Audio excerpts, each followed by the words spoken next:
LDF-ൽ അടിയും ഇടിയും തർക്കവും രൂക്ഷമാകുമ്പോൾ UDF-ന് ഗുണമാവുകയാണ്. ഒന്ന് ചീഞ്ഞാലേ മറ്റൊന്നിന് വളമാകൂ എന്ന തത്വം ഇവിടെയും പ്രാവർത്തികമാവുകയാണ്. 100ഓളം പേർ രാജിവെച്ചത് കഴിഞ്ഞ ഏതാനും ദിവസങ്ങൾക്ക് മുന്നായി. CPI-യിൽ നിന്നും 100ഓളം പേർ രാജിവെച്ചത് കഴിഞ്ഞ ഏതാനും ദിവസങ്ങൾക്ക് മുൻപായിരുന്നു.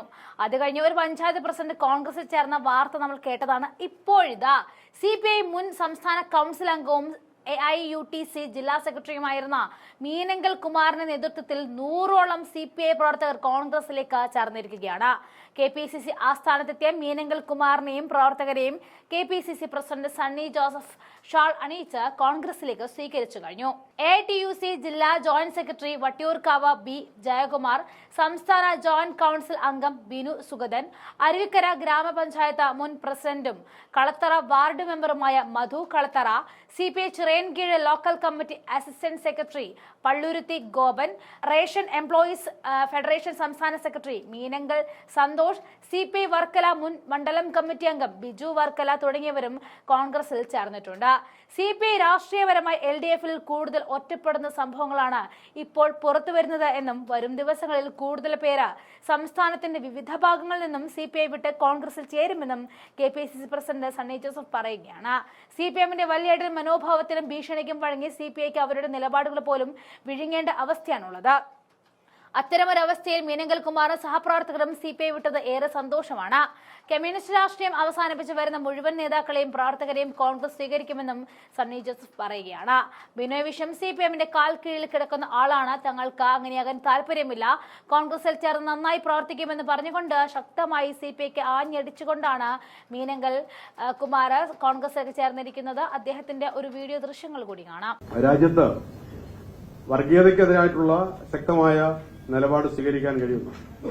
രാജ്യത്തെ ഏറ്റവും വലിയ ജനാധിപത്യ മതേതര ശക്തിയായിട്ടുള്ള കഴിഞ്ഞ പാർലമെന്റ് തെരഞ്ഞെടുപ്പിൽ എല്ലാം അതിന്റെ സൂചനകൾ നൽകുന്ന നിലയിലേക്ക് ഉയർന്നു വന്നിട്ടുള്ള വർഗീയതയെ ചെറുക്കാൻ കഴിയുന്ന, ഫാസിസത്തെ ചെറുക്കാൻ കഴിയുന്ന ഒരു പ്രസ്ഥാനം ഇന്ത്യയിൽ ഇന്ത്യൻ നാഷണൽ കോൺഗ്രസ് ആണ്.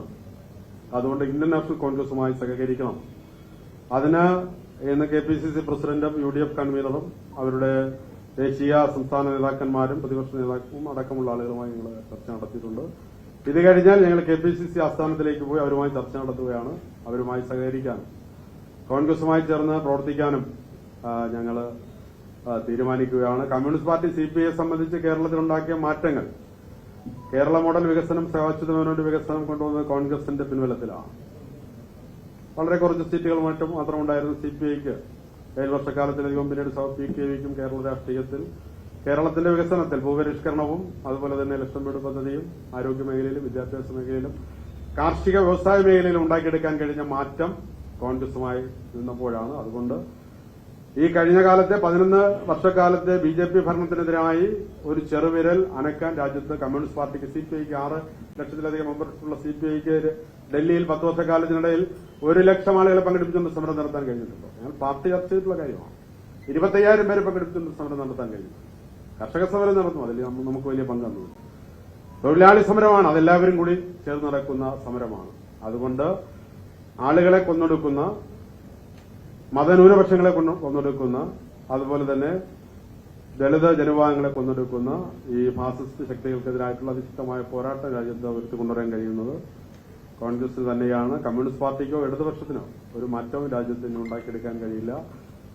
64-ന് ശേഷമുള്ള കാര്യങ്ങൾ കൊണ്ട് നോക്കിയാൽ ഐക്യമുന്നണി ഗവൺമെന്റ് കാലത്താണ് ബീഹാറിലായാലും ആന്ധ്രയിലായാലും തെലങ്കാനയിലായാലും മണിപ്പൂരിലായാലും ഓരോ സംസ്ഥാനങ്ങളിലും ഉണ്ടായിരുന്ന MP-മാരുടെ എണ്ണം, അതുപോലെ തന്നെ MLA-മാരുടെ എണ്ണം, അധികാരത്തിലെ പങ്കാളിത്തം അതെല്ലാം നഷ്ടപ്പെട്ടു പോയിക്കൊണ്ടിരിക്കുകയാണ്. തമിഴ്നാട്ടിലെ ഒരു ഗവൺമെന്റിന്റെ ആ മുന്നണിയുടെ ഒരു പിൻബലം മാത്രമാണ്, അതിലെ 2 പാർലമെന്റ് അംഗങ്ങൾ മാത്രമുള്ള ഒരു പാർട്ടിയായി മാറിയിരിക്കുകയാണ്. കേരളത്തിൽ അവശേഷിക്കുന്ന പാർട്ടി കമ്മ്യൂണിസ്റ്റ് പാർട്ടി നിലനിൽക്കണമെങ്കിൽ തീർച്ചയായും മുന്നണി മാറ്റം വേണമെന്ന് പാർലമെന്റ് തെരഞ്ഞെടുപ്പ് കഴിയുമ്പോൾ സംസാരിച്ച 52 സംസ്ഥാന കൌൺസിൽ അംഗങ്ങൾ, ഞാനടക്കം 5 മിനിറ്റ് മുതൽ 40 മിനിറ്റ് വരെ സംസാരിച്ച ആളുകൊണ്ട് 52 പേരിൽ 47 പേര് പറഞ്ഞതാണ്. രാജിവെച്ച് കോൺഗ്രസിൽ ചേരാനാണ് ഞങ്ങൾ ഉദ്ദേശിക്കുന്നത്. കോൺഗ്രസുമായി സഹകരിക്കാനാണ്. സ്വാതന്ത്ര്യ സമരത്തിന്റെയും ഉജ്ജ്വലമായ പോരാട്ടങ്ങളുടെ കരുത്തുള്ള ഇന്ത്യയിലെ ശക്തമായ ജനാധിപത്യ മതേതര പാർട്ടിയായ കോൺഗ്രസ് ചേരാനാണ് ഞങ്ങൾ തുടരുന്നത്. ഇപ്പോൾ കമ്മ്യൂണിസ്റ്റ് പാർട്ടിയെ CPI പൂർണ്ണമായും CPM-ന് കാൽക്കീഴിൽ അടിയറ വെച്ചൊരു നേതൃത്വമായി ബിനോയ് വിശ്വത്തിന്റെ നേതൃത്വത്തിലുള്ള നേതൃത്വം മാറിയിരിക്കുകയാണ്. ബിനോയ് വിശ്വത്തിനും CPIക്കും തീർച്ചയായും തുടർന്നും ഘടകകക്ഷിയായോ അല്ലെങ്കിൽ പാർട്ടിയിലേക്കോ വരേണ്ട ഒരു സാഹചര്യം അതിവിദൂരമല്ല.